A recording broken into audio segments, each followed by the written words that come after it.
Question number 6, I think.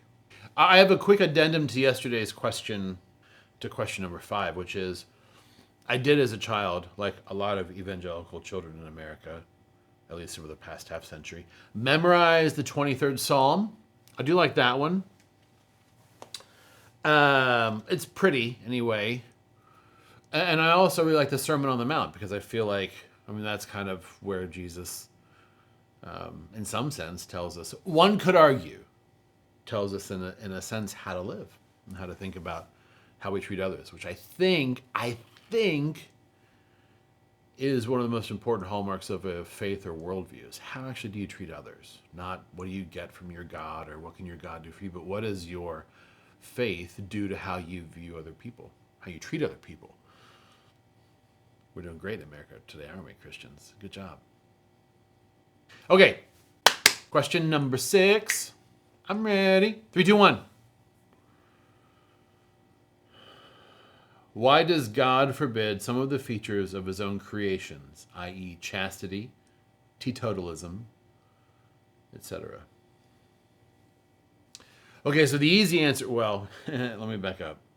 What comes to mind for me first, I'm not saying it's the easy answer because you might not agree and this could be wrong, is that God doesn't forgive, God doesn't forgive, and neither do I. God doesn't forbid, to use those two examples, either the intake of alcohol or the experience of sex. God doesn't forbid either one. I wonder then, so let me try to be true to the question first. Are there things that God has given us that he then says no to? The reason I said about the first bit is abstinence and teetotalism are decisions people make. It's by way of their understanding or interpretation of what it means to be devoted to God. So it's an act of obeisance, if you will, to abstain from alcohol or to not have sex either ever or before you get married or as an act of religious devotion. I don't know, though, that that's the same thing as God saying, don't do that. I feel pretty good about that. But it's an interesting question nonetheless because you do have the story in the garden about God saying there's a tree and there's some fruit, don't touch. There is, I suppose, a don't touch. There are some don't touch verses, right? But then also too, like that's don't touch stuff that isn't yours to touch, not so much don't touch. So I'm thinking about 10 Commandments and covetousness and that kind of thing. Because I think one could argue from script. Let me just stick with alcohol and sex. I was going to try to do something funny with alliteration, and it was wildly unhelpful and probably a little bit inappropriate. Let's do alcohol and sex. Yeah. Let's. That's the name of my new church. Let's do alcohol and sex. I started church in 2015 and like 9 people came. But if I had called it the Church of Let's Do Alcohol and Sex, 7 services. I'm just thinking about all the different things you could do with a church like that. Small groups would be crazy. You could argue from scripture that drinking alcohol was totally fine. And if anything, what's taught is to be moderate in your intake, which I think you could also reasonably argue aligns with what you might call common sense.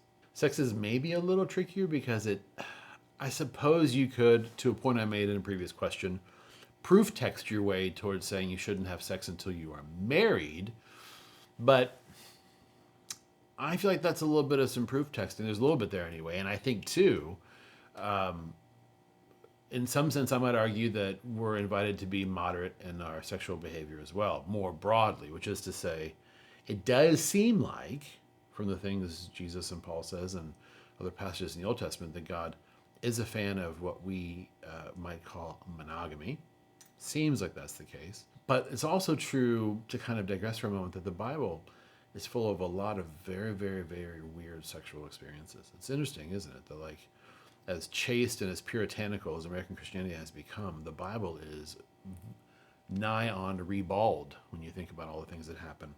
To be clear, I'm not saying we should that you should do all the things you read in the Bible either direction. I'm just saying it's interesting to note how funky some things get in Holy Scriptures. Okay, so returning back to, I'm still thinking about, I'm trying to come up with any prohibitions in the Bible that are specifically related to a thing God made but then said don't, outside of the story of creation in the garden, or actually I should say the story of the expulsion of Adam and Eve from the garden. Or I suppose, yeah, that's right, yeah. And nothing comes to mind. So returning back to the first two examples, drinking and sex, basically, I think it feels to me like the best way to think about it could be in a way that you might see more classically in Eastern faiths, worldviews, traditions, etc. The idea of balance, of achieving balance. It feels to me like instead of God saying, don't touch, don't drink, God is instead saying, be moderate, be mindful, think about why you are going to drink what you're going to drink, or why you're going to sleep with, or whatever, with whomever you sleep with. That's obviously my opinion, but I think it is at least lightly informed by the things we see in Scripture, and it feels more consonant with I suppose, the broader teachings of the Bible. I think what's happened, the reason I think that's not something we talk about is I think two things. One, there's no control there, right? If I told you don't, that feels like that gives me a high level of control over you. Don't do this because it's bad for you. If I were to say to you, well, no, it could be bad and it could be okay, I cede some control, don't I? It's your decision. I think that's one reason we see the don'ts, the prohibitions we see in sort of current modern Christianity. And then two, I think abstinence or abstaining from things gives people, to be really candid, a sense of pride over the work they're doing and not drinking or sleeping or whatever, sleeping with people. And I think that helps some people feel closer to God, when in fact I don't think that's actually how being close to God works. I'm not sure that the efforts of our sacrifice are the most impressive parts of what we do. In fact, I'm not sure we're called to impress God in that way at all. But anyway, that's a digression as well. So, all things considered, try to live a life of balance. That's my opinion. Do what you want. It's your call. You're grown. That's how I see things. Keep an eye out for my website and some church materials for Let's Do Alcohol and Sex. It's going to be great. You're going to love it. Until you and I talk again, take care. Be well.